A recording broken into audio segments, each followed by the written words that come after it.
നിന്ന് സ്ഥിരമായി തെരഞ്ഞെടുക്കപ്പെട്ടിരുന്ന തുടർച്ചയായി തെരഞ്ഞെടുക്കപ്പെട്ടിരുന്ന രാഹുൽ ഗാന്ധിക്ക് കഴിഞ്ഞ തെരഞ്ഞെടുപ്പിൽ തിരിച്ചടിയുണ്ടായപ്പോൾ 4 ലക്ഷത്തിലധികം വരുന്ന ഭൂരിപക്ഷത്തിന് ആണ് രാഹുൽ ഗാന്ധിയെ പാർലമെന്റിലേക്ക് വയനാട്ടിലെ മണ്ഡലം അയച്ചത്. അത് ആവർത്തിക്കുക തന്നെ ചെയ്യും. അതിലേറെ ഭൂരിപക്ഷത്തോടെ 2024 വിജയിക്കുമെന്ന അവകാശവാദമാണ് കോൺഗ്രസ് ഉന്നയിക്കുന്നത്. അങ്ങനെയുള്ള അവകാശവാദങ്ങൾക്കിടയിലാണ് രാഹുൽ ഗാന്ധിയും പ്രിയങ്ക ഗാന്ധിയും തെരഞ്ഞെടുപ്പ് പ്രചാരണത്തിനായി എത്തുന്നത്. നേരത്തെ പ്രിയങ്ക എത്തുമോ എന്നത് സംബന്ധിച്ച വ്യക്തതയുണ്ടായിരുന്നില്ല. രാഹുൽ ഗാന്ധിക്കൊപ്പം പ്രിയങ്കയും എത്തുമെന്നത് കഴിഞ്ഞ ദിവസം മാത്രമാണ് വ്യക്തമായത്. അതോടുകൂടി അണികൾ പ്രവർത്തകരൊക്കെ കൂടുതൽ ആവേശത്തിലാകുന്ന ഒരു സാഹചര്യം കൂടിയുണ്ട്.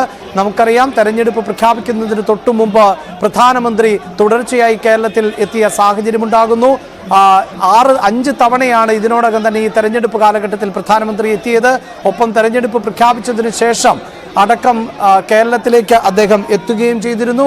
അനിൽ ആന്റണിയുടെ തെരഞ്ഞെടുപ്പ് പ്രചാരണത്തിന്റെ ഭാഗമായി പാലക്കാട് ഉൾപ്പെടെയുള്ള പ്രദേശങ്ങളിൽ പ്രധാനമന്ത്രി നരേന്ദ്രമോദി തന്നെ നേരിട്ടുമെന്ന് തെരഞ്ഞെടുപ്പ് പ്രചാരണത്തിന് BJPക്ക് വേണ്ടി നേതൃത്വം നൽകിയ ഒരു പശ്ചാത്തലത്തിൽ കൂടിയാണ് രാഹുൽ ഗാന്ധിയുടെ റോഡ് ഷോ വലിയ പങ്കാളിത്തം കൊണ്ട് മറുപടിയാക്കി മാറ്റാൻ കോൺഗ്രസ് പ്രവർത്തകർ ശ്രമിക്കുന്നത്. ദേശീയ മാധ്യമങ്ങളുടെ വലിയ പങ്കാളിത്തം നമുക്ക് കൽപ്പറ്റയിൽ കാണാൻ സാധിക്കുന്നുണ്ട്, വയനാട്ടിൽ കാണാൻ സാധിക്കുന്നുണ്ട്. അതുകൊണ്ട് തന്നെ ഇപ്പോഴത്തെ ഈ ആൾക്കൂട്ടവും ശക്തിപ്രകടനവുമെല്ലാം കോൺഗ്രസിനെ സംബന്ധിച്ചിടത്തോളം ദേശീയ തലത്തിലടക്കം നൽകേണ്ട മറുപടിയാണ്.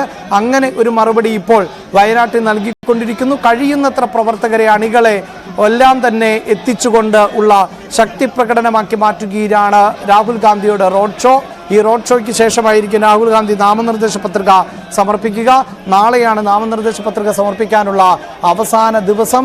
അതുകൊണ്ട് തന്നെ ഇന്ന് നാമനിർദ്ദേശ പത്രിക സമർപ്പിക്കുന്നതോടുകൂടി കൂടുതൽ ആവേശത്തിലാകും പ്രവർത്തകരും അണികളും എന്നാണ് കോൺഗ്രസ് പ്രതീക്ഷിക്കുന്നത്. എന്നാൽ പ്രവർത്തകർക്കിടയിലേക്ക് നേരിട്ട് വരുന്നതിനോ തുടർച്ചയായി തെരഞ്ഞെടുപ്പ് പ്രചാരണത്തിന്റെ ഭാഗമാകുന്നതിനോ ഒന്നും സാധിക്കില്ല. ഇപ്പോൾ ദൃശ്യങ്ങളിൽ നമുക്ക് കാണാൻ സാധിക്കുന്നു, കൊച്ചുകുട്ടികൾ ഉൾപ്പെടെ ഉള്ളവർ രാഹുൽ ഗാന്ധിയെ കാണുന്നതിന് വേണ്ടി കെട്ടിടങ്ങളുടെ മുകളിൽ ഉൾപ്പെടെ നിൽക്കുന്നത് നമുക്ക് ദൃശ്യങ്ങളിൽ കാണാൻ സാധിക്കുന്നുണ്ട്. അതോടൊപ്പം തന്നെ ആയിരക്കണക്കിന് പ്രവർത്തകർ ആണ് രാഹുൽ ഗാന്ധിയെ അനുഗമിക്കുന്നത്. വലിയ ആൾക്കൂട്ടം ആണ് ഉള്ളത്.